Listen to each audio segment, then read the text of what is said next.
አንቱ ቤት ነው። ሰው ሲታመም ወስደው ከሕሙሙ ፊት ያቆሙታል። የማይድን የማይፈወስ ከሆነ ፊቱን ወደ ሕሙሙ አያዞርም ይላል። የሚድን ከሆነ ግን ፊቱን አዞሮ አፉን ከአፉ አገናኝቶ እስትንፋሱን ይቀበለዋል ይላል። ይህንን ቃል በደንብ አድርጋችሁ እንድትከታተሉኝ። አፉን ከአፉ አድርጎ ትንፋሹን በትንፋሹ ይቀበለዋል። ትንፋሹን በትንፋሹ ሲቀበለው ያ ሕመምተኛ ሰው ከደዌው ይፈወሳል።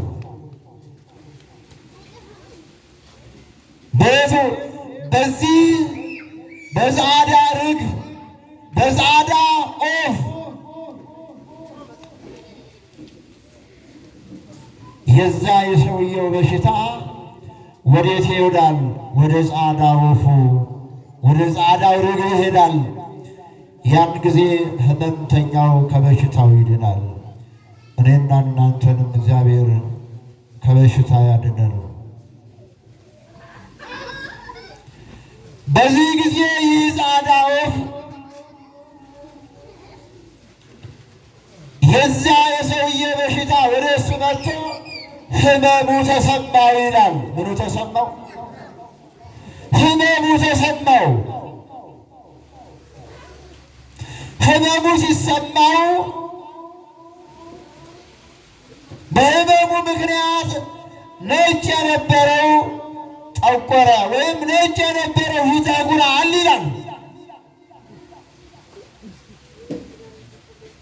ብርድ ብርድ ይላል። ወአየ ፀሐይ ሲፈልግ ወደ አየር ይወጣል። ይህ ጻዳ ወፍ ማለት ነው። በአየር ላይ 3 ሰዓት ያህል ወአየ ፀሐይ ተመቶ ወአየ ፀሐይ ሲሰማው የፀሐይ ሙቀት ማለት ነው ሲሰማው ወደ ባህር ይወርዳል። ወደ ባህር ወርዶ 3 መዓልት 3 ሌሊት አድሮ የቀድሞ ጽዳዌው ተመልሶለት ቀድሞ እንደነበረ ሆኖ ከዚያ ከባህር ውስጥ ታድሶ ይወጣል ይላል። ስንት ቀን አድሮ አልኳቸው? ስንት ቀን አደረ? 3 ቀን። በፀሐይ ስንት ሰዓት ቆየ? ንገሩ ክርስቲያኖች። ስንት ሰዓት ነው ያልኳቸው? 3 ሰዓት በፀሐይ ላይ ማለት ነው። ፀሐዩ ሲሰማው ወደ ባህር ይወርዳል። ወደ ባህር ወርዶ 3 መዓልት 3 ሌሊት አድሮ የቀድሞው መልኩ የቀድሞው ጽዕዳዊነቱ ተመልሶለት ከዚያ ከባህር ውስጥ ወጣ ይላል። ይልና ምሳሌ ነው ይላል። ጻዕዳ ወፍ የተባለ ጌታችን አምላካችን መድኃኒታችን ኢየሱስ ክርስቶስ ነው። ሕሙም የተባለ አዳም ነው ይላል። ሕሙም የተባለ የአዳም ልጆች ናቸው ይላል። ጻዕዳ ወፍ የተባለ ማን ነው? እስኪ ስሙን ንገሩኝ። ማን ነው? ሁላችሁም ተናገሩ ክርስቲያኖች። ማን ነው? ጌታችን መድኃኒታችን ኢየሱስ ክርስቶስ ነው። ሕሙም የተባለ አዳም ነው። ስንት ዓመት ታመመ አዳም? እስኪ ንገሩኝ። አቤት ስንት ቀን ታመመ? ስንት ዓመት ስንት ቀን ታመመ? ንገሩ። ግዴላችሁ ስንት ዓመት ታመመ? አቤት ስንት ዓመት ነው የታመመው? 5500 ዘመን የታመመው የተያዩ። ይህ በሽታ ደግሞ በአዳም ብቻ የቀረ አይደለም። ክርስቶስ ሰው እስከሆነበት ድረስ ሁሉም ሰው በሽተኛ ሆኖ ነበረ። ሁሉም ሰው በምን በኃጢአት በበደል በሽተኛ ሆኖ ነበረ። ማንም ሐኪም ሊያድነው አልቻለም። ብዙ ሕመም በሽተኞች ነበሩ። ብዙ ባለመድኃኒቶች ነበሩ። እነ ኢያሱ ባለመድኃኒት ተብሏል የስማቸው ትርጉም። ይኸው ኢሳይያስ መድኃኒት ተብሏል የስሙ ትርጉም። እነ አብርሃም ደጋግ ሰዎች ነበሩ። አርከ እግዚአብሔር ፍቁረ እግዚአብሔር የተባሉ ግን አዳምን ያዳነው ሰው አልተገኘም። እንዳልኳችሁ ይህ ጻዕዳ ወፍ አለ ብያችኋለሁ። ብዙ የሰማይ ወፎች አሉ፣ ብዙ ርግቦች አሉ። ከነዚያ መካከል አንዱ ርግብ ነው የተባለው። ይልና አዳም ታሞ ነበረ። ይህ ርግብ የሰውየውን በሽታ ቀረብ ብሎ በእስትንፋሱ ተቀበለው። ጌታችን መድኃኒታችን ኢየሱስ ክርስቶስም የአዳምን ባህሪ አደረገ። ምን አልኳችሁ? የአዳምን ባህሪ አደረገ።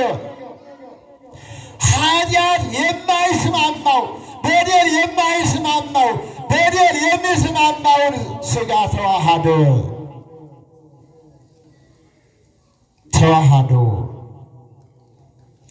ኃጢአት የሚስማማውን ሥጋ የማይስማማው አድርጎ ቅዱስ ያሬድ እንደተናገረው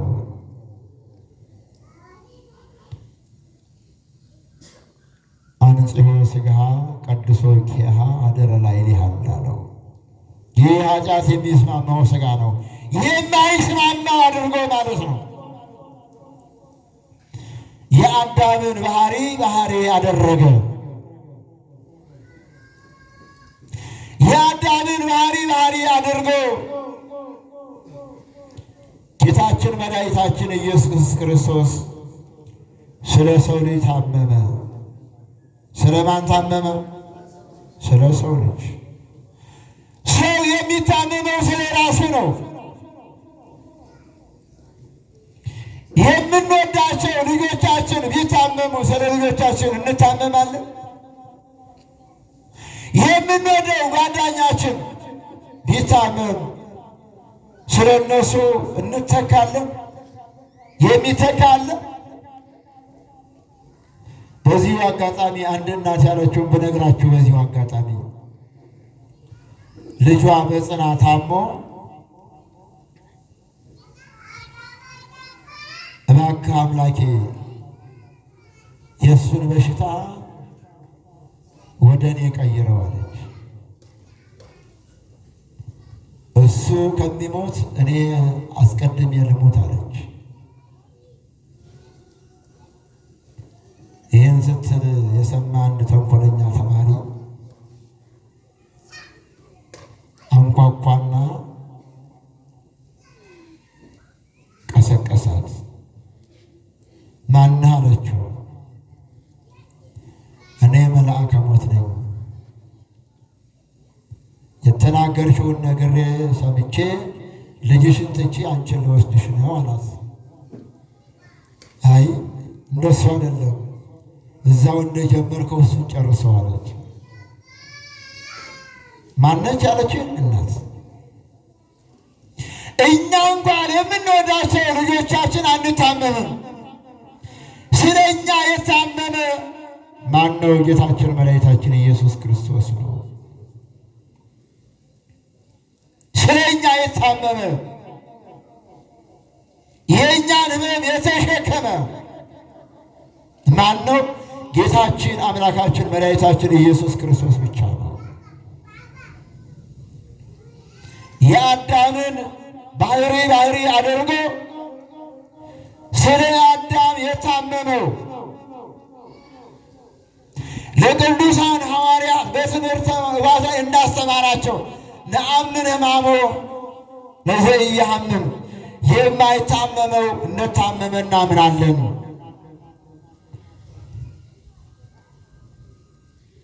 ሊቁ ቄርሎስም ሲናገር ሐመ በሥጋው ታመመ ወይ ሐመ በመለኮቱ ግን አልታመመም። በሥጋው ታመመ፣ በሥጋው ወጣ ደከመ፣ በሥጋው ተንገላታ፣ በሥጋው ተሰደደ፣ በሥጋው ብዙ መከራ ገጠመው። በሥጋው ከሊቶስጥራ ወደ ቀራንዮ ዕፀ መስቀል ተሸክሞ ተጓዘ። ክርስቲያኖች በሥጋው 6,600 ጊዜ ተገረፈ። ግን ስለማን ነው? ኧረ ተናገሩ። ስለማን ነው?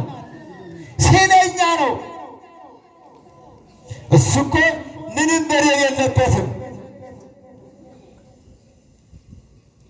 የገብረ ኃጢአተ በዲበ ምድር ይላል። በዚህ ዓለም ሰው ሆኖ ሲኖር ኃጢአት አልሰራም። ወይ ተረክበ ሐሰት ውስተ አፉ በአንደበቱም ሐሰት አልተገኘበትም። በአምላካችን ኃጢአት አልሰራም፣ በአንደበቱ ሐሰት የለም። ክርስቲያኖች እኛ በውሸት ስንቶቻችን እንምላለን? ስንቶቻችን ሰማይ ተደፍቶ ይጫነን እንላለን? ስንቶቻችን ዓይናችንን ያልፋው እንላለን? ስንቶቻችን እግዚአብሔርን እንላለን በውሸት?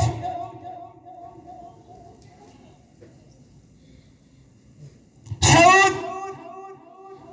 ለማስገደል በውሸት ለመመስከር ስንቶቻችን መጽሐፍ ቅዱስ መተን ብለናል? በውሸት ከመማል እግዚአብሔር ይጠብቃል። ልግኖቻችን እንዲከናወኑልን ስንቶቻችን በውሸት ምንላል? ማርያምን ቆንጆ ቃል ነው እያልን የምንችለው በውሸት፣ እሱ ግን በአንደበቱ ሐሰት አልተገኘበትም። በአንደበቱ